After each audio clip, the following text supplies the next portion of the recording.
네, 우리 승윤이가 아이들 잘 데리고 올라가 주세요. 우리 태준이랑 이한이 다 같이. 네,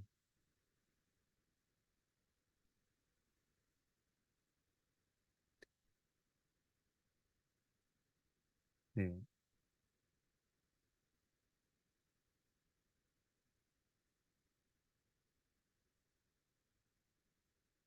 우리 앞을 보시면서 오늘 설교의 제목 한번 같이 읽어볼까요? 같이 읽겠습니다. 시작. 그리스도와 새 인류. 인류 역사에 보면 그 많은 전환점이 있었습니다. 역사를 우리 이제 몇 천 년 됐죠, 인류 역사가. 근데 그 가운데 이렇게 전환이 되는 그런 사건들이 있었습니다. 어, 작은 책 중에 그 인류 역사를 뒤바꾼 100가지 사건이라는 책이 있습니다. 상당히 그 유익한 책입니다. 빌 옌이라는 분이 쓴 책이고 한글로도 번역이 됐는데요. 어, 근데 이게 100가지 사건이기 때문에 이게 좀 너무 많아서 제가 좀 이걸 요약해 보려고 하다가 그 이제 요즘 많이 사람들이 많이 이제 관심 가지고 좀 이용하는 그 인공지능 그챗 GPT에게 한번 그걸 부탁을 했어요. 질문을 해봤습니다. 인류 역사에 큰 전환이 된 사건 5가지를 한번 뽑아달라고 한번 이렇게 질문을 했습니다. 예, 물론 그 5가지는 앞서 말씀드린 그 이제 빌 리엔의 책 인류사를 뒤바꾼 100가지 사건 속에 당연히 들어있는 거죠. 근데 5가지를 인공지능이 이제 뽑은 걸 한번 말씀드려 보겠습니다. 어, 보시면 첫째가 프랑스 대혁명을 뽑더라고요. 이게 순서는 그 관계가 없습니다. 그냥 5가지 중에 이제 한 가지는 프랑스 대혁명이죠. 예, 프랑스 대혁명은 잘 알 건데 이게 우리가 왜 중요한지. 예, 어, 두 번째가 18세기에 일어난 그 산업혁명을 꼽았고요. 그리고 또 하나는 이제 2차 대전을 뽑았습니다. 그리고 베를린 장벽의 붕괴를 또 꼽았고 마지막으로 베를린 장벽의 붕괴 그리고 마지막으로 꼽은 것이 예, 이제 정보혁명이죠. 이제 이건 일어난 지 얼마 안 지금도 진행 중이죠. 디지털 혁명, 정보혁명 이렇게 5가지를 뽑았습니다. 그러니까 사실 이 AI라는 것이 자체적으로 무슨 어, 스스로 어떤 사람처럼 그 스스로 어떤 자체의 지능을 가지고 스스로 판단하는 그런 인격체가 아니죠. 이제 아시겠지만 인공지능 그러면 3가지가 이제 조합된 겁니다. 그러니까 슈퍼컴퓨터 아주 이제 성능이 좋은 컴퓨터에다가 그다음에 굉장히 뛰어난 프로그램이 거기 들어가 있는 거고 그리고 방대한 양의 데이터를 이제 3가지를 조합해서 나온 것이 결국 인공지능이죠. 그러니까 인공지능이 우리한테 알려주는 답이라는 것은 세상에 나와 있는 많은 지식들을 아주 효율적으로 잘 이렇게 모아서 적절한 답을 주는 겁니다. 그러니까 이 5가지 사건이 이제 뭘 얘기하는가? 일반 사람들이 생각할 때, 세상에서 일반 사람들이 생각할 때 역사에서 중요한 전환점 5가지를 뽑으라고 하면 이렇게 나온다는 얘기입니다. 예. 어, 우리가 상식을 알거나 어떤 이런 그 일반적인 지식 같은 것들을 이제 얻을 때 상당히 이제 이런 그챗 GPT 같은 것들이 도움이 많이 됩니다. 자, 그러면 이제 우리가 한번 생각을 해보죠. 오늘 이제 이 말씀이 역사에 관한 거거든요. 오늘 이 로마서 말씀이 역사에 관한 거기 때문에 역사 얘기를 좀 이렇게 함께 하게 됩니다. 자, 사람들이 보는 역사하고 하나님이 보시는 역사가 보면 많이 달라요. 예, 하나님의 역사관 그리고 일반 사람들의 역사관이 많이 다르다는 거죠. 하나님의 역사관은 어디에 써 있죠? 당연히 성경에 써 있습니다. 성경에 따르면 하나님의 역사관에 따르면 인류 역사 가운데 인류 역사의 전환점이 된 중요한 사건 5가지를 어떻게 뽑으시겠습니까? 이건 이제 뭐 학자마다 조금씩 다를 수는 있겠지만 거의 비슷합니다. 인류 역사상 가장 중요한 사건 5가지, 뭐 대략 5가지를 뽑으라면 여러분 뭘 뽑으시겠습니까? 첫째는 천지 창조죠. 예, 시작점이 있어야 되잖아요. 천지 창조. 두 번째는 뭡니까? 뭐가 될까요? 인간의 타락입니다. 예, 타락이 일어났고, 그리고 뭐 그 중간에 뭐 우리가 또 얘기를 한다면 출애굽 같은 사건이 중요한 사건일 거고, 가장 중요한 사건이 또 있죠. 뭡니까? 예수님이, 예, 하나님의 아들이 사람으로 이 땅에 태어나시고 죽으시고 부활하신 사건, 그리고 교회가 세워진 사건, 그렇죠? 성령이 오시고 교회가 세워진 사건, 또 뭐 얘기한다면 뭐 종교 개혁이라 이런 얘기를 할 수 있겠죠. 그러니까 아쉽게도 인공지능이 그 챗GPT가 뽑은 5가지 사건에는 우리가 지금 방금 얘기한 성경적 관점에서 본 5가지 사건하고 겹치는 게 없어요. 관점이 이렇게 많이 다릅니다. 역사를 바로 알고 이해하는 건 굉장히 중요합니다. 역사란 것이 과거의 사건에 대한 기록이죠. 그렇지만 과거의 사건이란 게 과거로 끝나지 않잖아요. 그렇죠? 역사를 바로 알아야 오늘을 잘 살아갈 수 있습니까? 그렇죠. 역사를 바로 알아야 미래를 잘 대비할 수 있습니까? 맞습니다. 그런 점에서 역사는 굉장히 중요합니다. 역사를 바로 안다는 것이. 오늘 우리가 읽은 본문에서 바울은 인류 역사의 큰 전환점이 되는 2가지 사건을 얘기했습니다. 뭐였죠? 기억나십니까? 첫째가 인류의 타락을 얘기했습니다. 누구로 시작된 거죠? 아담으로 말미암아 시작된 인류의 타락을 얘기했고요. 두 번째가 뭡니까?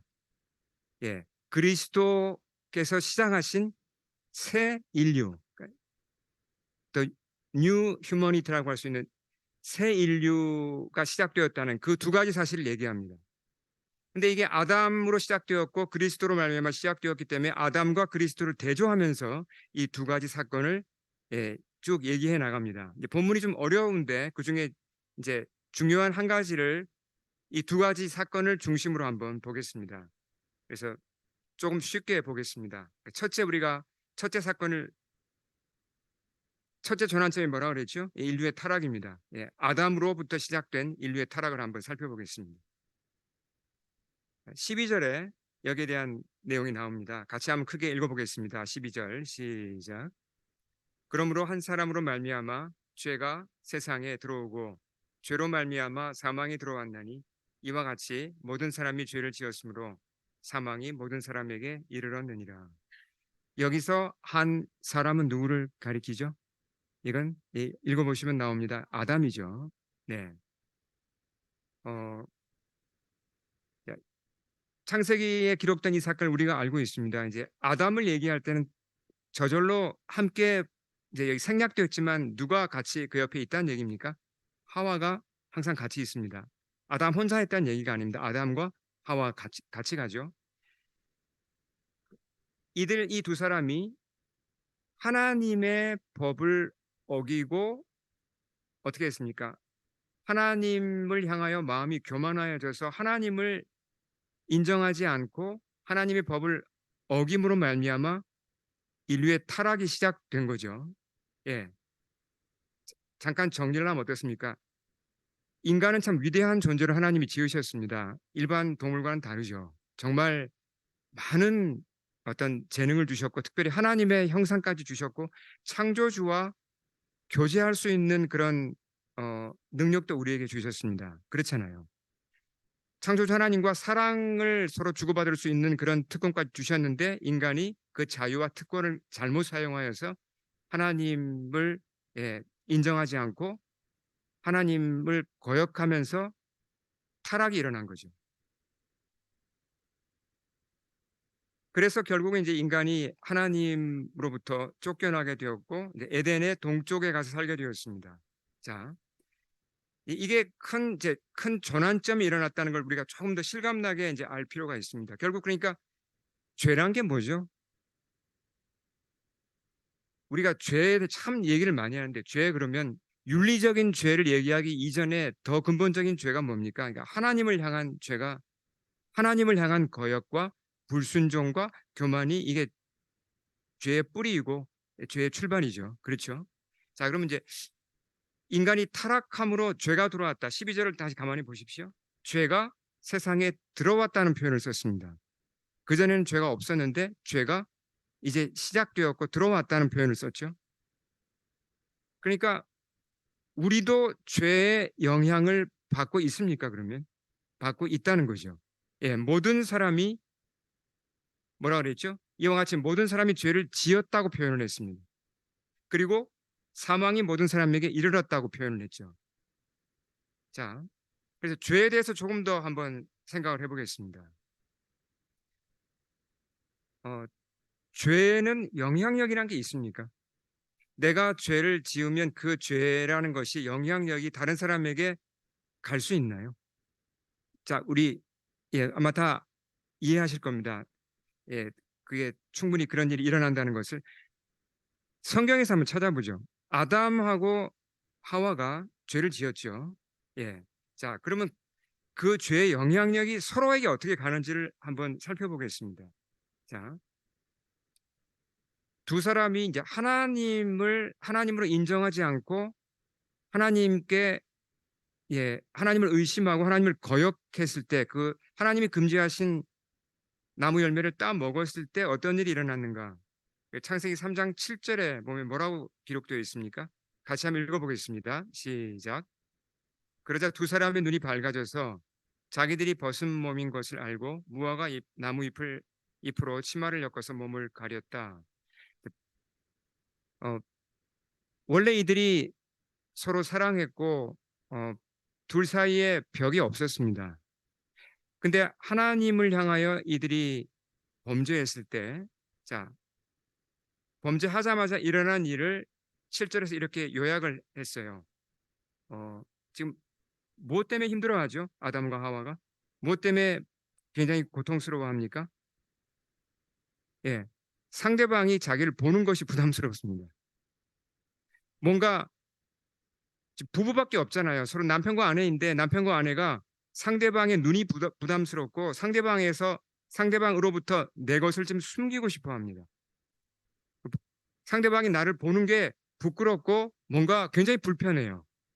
그래서 가리죠. 예. 이 짧은 표현 속에 정말 많은 것이 들어 있습니다. 죄의 영향이 무엇인가? 죄가 사람에게 들어오면 사람이 죄를 범하면 이런 일이 따라온다는 것입니다. 결과적으로. 예. 단순하던 것이 굉장히 복잡해지고 뭔가 밝았던 것이 어두워지면서 생각이 참 복잡해져요. 그리고 불필요한 고통에 지금 시달리죠. 수치심과 어떤 그런 지나치게 예민해지고. 자, 그러면 자, 이번에는 성경에는 디테일한 건 기록이 안 됐지만 조금 더 한번 들어가 보겠습니다. 하나님이 아담에게 문책을 하셨죠. 너 왜 내가 따먹지 말라고 한 그 나무 열매를 네가 먹었니? 하나님이 회개를 촉구하시면서 이렇게 물었을 때 아담이 뭐라고 답을 했습니까? 예, 하나님이 저한테 주셔서 함께 살라고 한 이 여자가 저한테 먹으라고 하니까 제가 먹었죠. 뭐 이런 식으로 답을 했습니다. 굉장히 비겁하잖아요. 남편이 비겁한 답을 했죠. 그때 그 말을 옆에서 듣고 있었던 하와의 기분이 어떠했을까? 우리 한번 생각해 보겠습니다. 어떠했을까요? 이해가 참 잘 될까요? 그래, 뭐, 그럴 수도 있지. 아니면 괘씸하고 막 분노가 치밀었을까요? 우리 자매님들이 이해가 잘 되실 것 같은데? 괘씸하죠. 아니, 뭐, 그렇게 나를 사랑한다고 그러더니, 이제는 자기 혼자 살겠다고 저렇게, 예, 그냥 다 죄를 다 뒤집어 씌우는 거잖아요. 지금 하와한테. 얼마나 비겁합니까? 분노가 솟았을 것입니다. 분명히. 실망이 확 올라왔겠죠. 죄라는 것은 이렇게 서로에게 영향을 끼칩니다. 자, 그러면 이제 아담과 하와가 이제 이렇게 죄를 짓게 지었고 하나님과의 관계가 깨어졌습니다. 그 이후로 이제 죄인으로 살아가는데 이 두 사람의 죄가 자녀 세대에게는 어떻게 전달이 될까요? 그러니까 어떤 식으로 영향을 줄까요? 영향을 전혀 안 줄까요? 아니면 영향을 줄까요? 영향을 주었을 겁니다. 분명히. 자, 아들 둘이 태어나죠. 예. 가인과 아벨이 태어납니다. 자랍니다. 성인이 됩니다. 근데 가인이 문제가 많았죠. 하나님을 향하여 주로 어떤 잘못된 오해를 품고 있었습니까? 가인의 생각에는 하나님, 왜 내 동생 아벨만 편애합니까?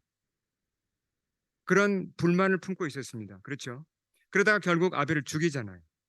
자, 그러면 물론 이건 가인의 책임입니다. 100% 자기 책임이죠. 그렇지만 가인이 어려서부터 이렇게 자라면서 부모의 영향을 안 받았을까요? 부모의 그 죄의 영향을 안 받았을까요? 자기 잘못을 자기가 열매를 따먹고 하나님이 너 왜 그 네가 왜 그런 일을 했느냐고 했을 때 아내에게 책임을 전가했던 그 아버지 아담의 영향을 받지 않았을까요? 분명히 많이 받았을 겁니다.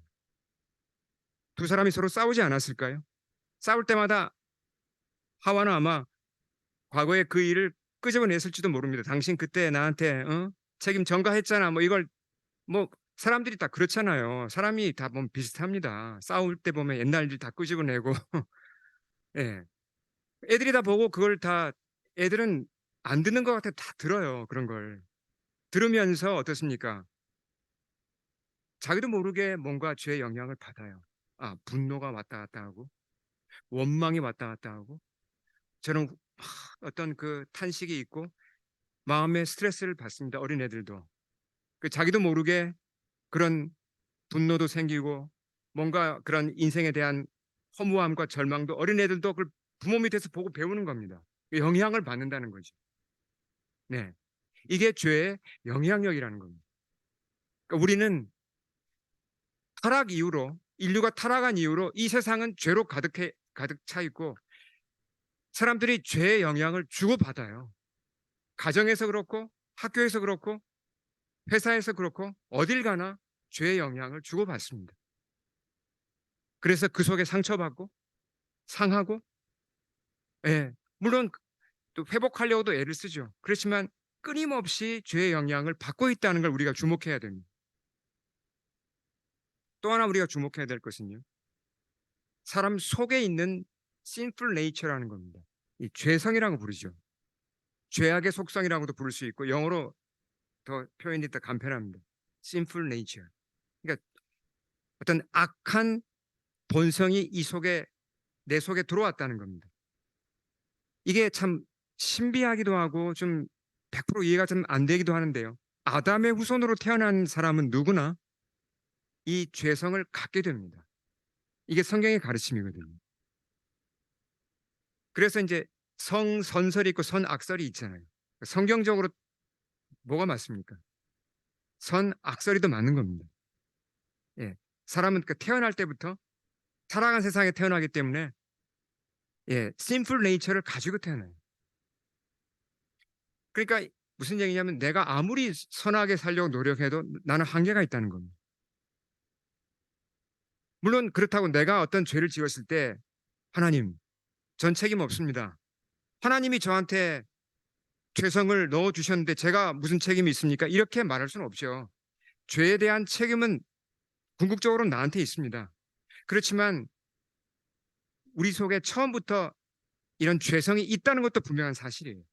우리의 운명입니다. 어떻게 보면.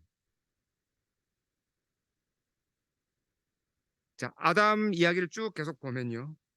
물론 이제 좀 기쁜 소식도 간간히 나옵니다. 아담이 결국 보면 이제 회개하는 일들이 보면 뒤에 나오거든요. 네, 그런 부분은 이제 다음 기회에 보도록 하고요.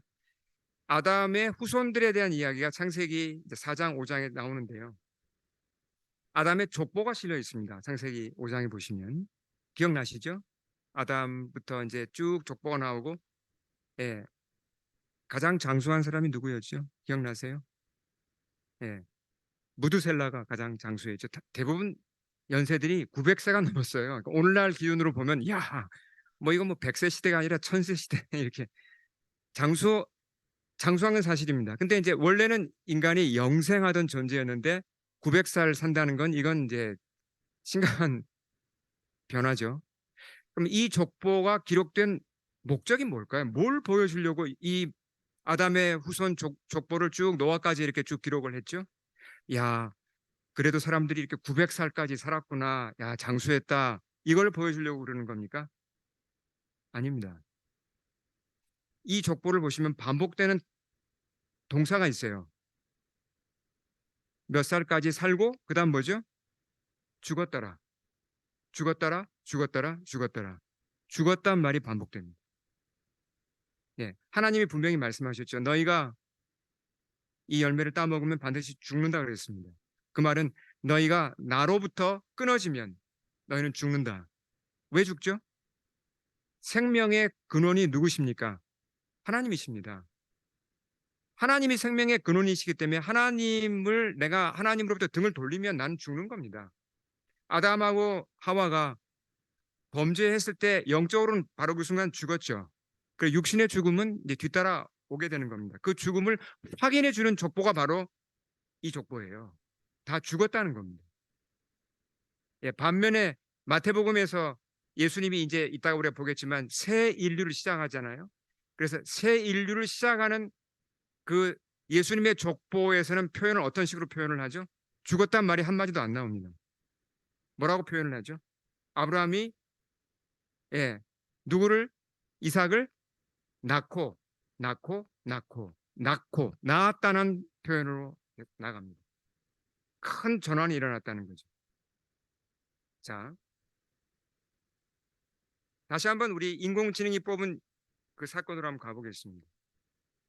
제가 한 가지씩 다시 보죠. 어, 이 5가지 인류 역사의 중요한 사건들을 다시 보아도요. 인간의 인류의 죄가 이 속에 고스란히 들어 있습니다. 무슨 얘기냐면 얼마나 죄가 편만해 있고 사람들이 죄의 영향을 깊이 받고 있고 그리고 죄성을 가지고 살아가는지가 잘 드러납니다. 자, 한번 볼까요? 프랑스 대혁명. 긍정적인 점이 분명히 있습니다. 많아요. 인권을 크게 이제 신장했죠. 그리고 정치 시스템이 정말 많이 바뀌었습니다. 뭐 리벡테, 에갈리테, 프라테르니테 뭐 얼마나 이 프랑스 사람들이 많이 강조합니까? 뭐 자유, 평등, 박애. 근데 기록을 보면 부정적인 점도 많았습니다. 프랑스 대혁명 때 무엇보다도 혁명군이 정권을 잡은 지 1년 만에 투옥된 사람이 몇 명인지 아십니까? 주로 이제 귀족들과 사제층들을 잡아다가 투옥하고 죽였잖아요. 1년 만에 감옥에 집어넣은 숫자가 50만 명입니다. 그리고 처형한 숫자가 3만 명이 넘습니다. 기요틴이라는 거 여러분 기억나시죠? 기요틴 단두대에서 대부분 죽었죠. 근데 이렇게 처형당한 사람 중에 여자와 아이들도 많았어요. 귀족이면 그냥 싸그리 죽였습니다. 그러니까 굉장히 비인격적이고 무자비한 그런 인간의 죄가 프랑스 혁명 속에서도 드러난 겁니다. 두 번째로 산업혁명. 좋은 점이 참 많습니다. 과학기술이 발전했고 산업이 발전함으로 말미암아 여러 가지 편리한 점들이 많이 생겼죠. 근데 어떤 여기서 인간의 죄가 드러납니까? 산업혁명 이후로 빈부격차가 극도로 심해집니다. 그렇죠? 영국에서는 아주 그래서 그 정말 빈민층이 생겨나고 그들을 돕기 위해 세워난 것이 사실 세워진 단체가 구세군이거든요. 보면. 그리고 이때 산업혁명이 그때는 아무도 몰랐습니다. 그러나 굉장히 심각한 죄를 범합니다. 인간이. 그게 뭐냐면 환경오염이 이때 바로 시작된 겁니다. 예, 지금까지 쭉 이렇게 환경오염이 되어 오면서 이제 지금 심각한 지경에 이르는데 출발점이 바로 산업혁명이에요. 인간의 이기심, 어떤 그런 죄들이 이 속에 그대로 들어있고 큰 작용을 했다는 겁니다. 뭐 2차 대전은 말할 필요가 없죠. 인간의 죄가 너무나 적나라하게 드러났는데요. 인류 역사상 가장 끔찍한 전쟁이었잖아요. 근데 가만히 생각해 보십시오. 이게 어디서 일어났는지. 철학의 본고장입니다. 우리 민족이 가장 이성적이야. 가장 합리적이라고 주장했던 그 독일, 뭐 프랑스, 그 유럽 한복판에서 전쟁이 일어났고 전사자들뿐만 아니라 많은 사람들이 학살을 당했죠. 브리테니커 백과사전에 따르면요. 이게 전사자, 그러니까 이 전사자뿐만 아니라 학살자까지 다 포함해서 몇 명이 죽었는지 정확하게 모릅니다. 이게 하도 이게 좀 복잡해가지고. 근데 이제 이 브리테니커를 제가 찾아보니까 미니멈 3,500만 명이 죽었습니다. 맥시멈으로 따지면 6천만 명이 죽었어요. 인간의 탐심, 어떤 과욕, 뭔가 이 죄가 이 속에 가득했죠. 그래서 이런 무참한 전쟁이라는 학살이라는 결과를 끌고 왔습니다. 베를린 장벽 붕괴는 뭐 우리가 그냥 넘어가고요. 마지막 하나, 정보혁명. 자, 지금 인터넷이 발전하고 또 인공지능이 발전하면서 편리해진 건 굉장히 많습니다. 많은 혜택도 있어요, 분명히. 좋은 점이 많아요. 제가 이걸 부정하는 건 절대로 아닙니다. 그렇지만 부작용도 만만치 않습니다. 지난 어, 제가 하나가 슬라이드가 빠졌는데 그냥 넘어가겠습니다. 지난 4월 30일에 이 인공지능 분야의 전문가들 350명, 그 중에 이제 몬트리올 대학교에 있는 조슈아 벤지오도 포함됩니다. 아주 그 유명한 그 전문가죠. 제프리 힌튼을 비롯해서 이런 전문가 350명이 기고를 했습니다. AI의 위험에 대한 성명을 발표했어요. 그 거기서 그들이 뭐라고 얘기했냐면 인류가 현재 AI로 인해 멸종의 위기에 처했다. 따라서 높은 우선순위로 이에 대응을 해야 한다라고 성명을 발표했습니다. 이제 너무 AI를 부정적으로 볼 필요는 없습니다. 그러나 실제로 위험이 크다는 겁니다. 이 전문가들이 말한 8가지 위험이 있는데요. 그중에 몇 가지만 제가 말씀드려 보겠습니다. 사이버 공격이라는 게 있죠. 인터넷 뭐 이런 정보망 같은 것들을 이제 공격하는 겁니다. 이런 사이버 공격을 굉장히 높은 수준으로 할 수 있다는 겁니다. AI를 이용하면.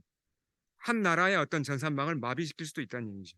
그다음에 화학 무기, 생화학 무기를 AI의 도움을 받으면 비전문가라도 이걸 쉽게 합성할 수가 있어요. 만들 수가 있습니다. 그럼 무시무시한 일이 일어날 수 있죠. 그리고 가짜 뉴스를 생성해서 확산하는 것도 심각한 문제예요. 이 구별이 안 됩니다. 진짜인지 가짜인지. 어느 기간 동안은 속을 수밖에 없죠. 그리고 또 한 가지는 AI에 사람들이 점점 의존하게 되니까 인간 능력이 약화된다는 겁니다. 이런 이제 위험들이 지금 전문가들이 경고한 겁니다. 이 속에도 사람의 죄가 숨어 있죠. 어떤 이기심과 탐심과 과욕과 이런 것들이 숨어 있다는 겁니다. 사람은 모두 죄악된 본성을 다 가지고 있어요. 자, 한 가지만 더 정리하고 한 가지만 더 우리가 보고 이 이제 이 첫 번째 단락을 좀 마무리하겠습니다.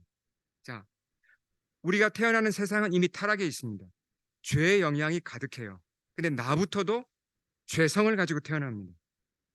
내가 원치 않아도 이 죄성이 내 아내에게 영향을 주고 내 남편에게 영향을 주고 내 아이들한테 영향을 줄 수밖에 없어요. 아무리 노력을 해도 우리가 세상에서 열심히 살면 성공할 수 있습니다.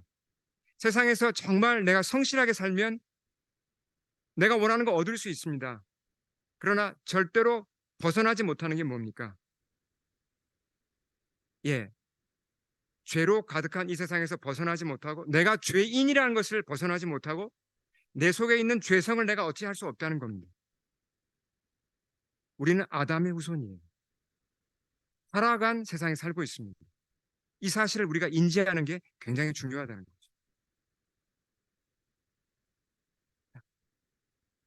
두 번째 주제로 넘어가겠습니다. 자, 인류 역사를 바꾼 큰 2가지 사건이 성경에 따르면 첫째는 인간의 타락이었고 두 번째는 그리스도가 시작하신 새 인류입니다. 다행히도 인류 역사에서 이 아담의 죄로 말미암아 일어난 이 타락, 이 끔찍한 이 실패, 이것을 온전히 만회할 수 있는 사건이 일어났습니다. 예. 그래서 바울이 이렇게 얘기를 하죠. 자, 아, 자, 14절 읽어보겠습니다. 시작. 아담은 장차 오실 분의 모형이었습니다. 어떤 점에서 아담이 그리스도의 모형일까요? 닮았다는 거잖아요. 자, 아담으로부터 인류가 시작되었죠. 근데 그리스도로부터 새 인류가 시작되었다는 겁니다. 그런 점에서 아담하고 그리스도가 닮았다는 겁니다. 편의상 아담으로부터 시작된 인류는 우리가 구 인류라고 부를 수 있죠. old, 예, humanity. 그리스도로부터 시작된 인류는 우리가 new humanity, 새 인류라고 부를 수 있습니다. 이런 점에서 아담이 하나의 모델을 제시한 거죠. 예, 아담으로부터 모든 사람이 다 나왔잖아요. 근데 그리스도로부터 이제 새로운 사람들이 만들어지기 시작합니다. 우리가 그리스도의 십자가를 얘기할 때 한 가지 빠뜨리는 게 있습니다. 자, 이 부분을 잘 들어보십시오. 십자가의 죽음이 대속의 죽음이고 우리 죄를 대신해서 죽으신 것 잘 압니다. 그렇죠? 예수님이 우리 죄를 대신 지고 가셨죠. 분명히 맞고 십자가에 대한 바른 해석입니다. 근데 한 가지가 빠졌어요. 무슨 얘기냐면 예수님이 십자가에서 죽으셨을 때 목적으로 한 바를 한 가지 우리가 잊고 있다는 겁니다. 우리의 죄를 대속한 게 중요한 목적인데 또 한 가지 목적이 뭘까요? 자, 예수님이 하나님이신데 사람이 되어 태어나셨잖아요. 그렇죠? 그러니까 아담의 후손으로 태어나신 게 맞습니까? 예수님도? 그렇죠. 아담의 후손으로 오셔서 죽으셨죠. 이게 뭘 얘기합니까? 아담으로 시작된 구인류를 끝냈다는 겁니다. 종지부를 찍었다는 겁니다. 예수님이 죽었다는 것은 아담의 후손으로 오셔서 예수님이 죽으심으로 아담의 후손이 끝났다는 겁니다. 그리고 부활하심으로써 새 인류가 시작된 것을 알리신 거예요. 예수님이 부활하셨고 그때로부터 예수님을 따르는 사람들이 다 예수 믿게 되는 걸 뭐라고 표현합니까? born again이라고 표현을 하죠. 실제로 하늘의 생명이 하나님의 생명이 예수 믿는 자들에게 들어옵니다. 그렇죠? 하늘의 생명 그 조회라는 그 생명이 우리 속에 들어오게 되고 그래서 하나님의 백성으로 일어나게 되죠. 새 인류입니다. 예수님이 십자가에서 하신 중요한 일은 구인류를 끝낸 겁니다. 새 인류를 시작하신 거죠. 그래서 15절이 굉장히 중요한데요. 같이 한번 읽어보겠습니다. 시작.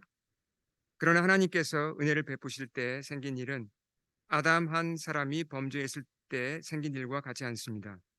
한 사람의 범죄로 많은 사람이 죽었으나 하나님의 은혜와 예수 그리스도 한 사람의 은혜로 말미암은 선물은 많은 사람에게 더욱더 넘쳐나게 되었습니다. 네, 세 번역으로 읽었습니다. 자, 우리는 아담의 후손으로 태어났습니다. 좀 전에 우리가 본 대로 우린 죄의 영향이 가득한 세상에 태어났고 지금까지 살아왔죠. 어, 자, 이게 우리 운명이에요. 내가 죽었다 깨어나도 바꾸지 못하는 것이 나의 이 운명이라는 겁니다. 아담의 후손이라는 이 굴레를 벗어날 수 없다는 겁니다. 내 스스로는. 아무리 이 땅에서 내가 성공할 수 있습니다. 내가 노력해서 높은 지위에 오르고 내가 건강할 수 있고 내가 원하는 일을 할 수 있고 뭔가 내가 인류를 위해서 뭔가 공헌할 수 있습니다. 그러나 아담의 후손이라는 이 굴레를 벗어나지 못하고 죄성을 벗어나지 못하고 죄인이라는 나의 그 어떤 나의 죄인이라는 그 명목을 우리는 벗어날 수 없다는 겁니다. 마치 우리가 한국인이라는 이름표를 우리가 뗄 수 없잖아요. 우린 모두 한국인으로 태어났잖아요. 그렇죠? 캐네디언으로 태어난 사람도 캐네디언이라는 그 이름을 그 국적을 바꿀 수 없죠. 마찬가지입니다. 우리는 죄인으로 태어나서 이 세상에서 아담의 후손의 굴레를 벗어날 수 없었습니다.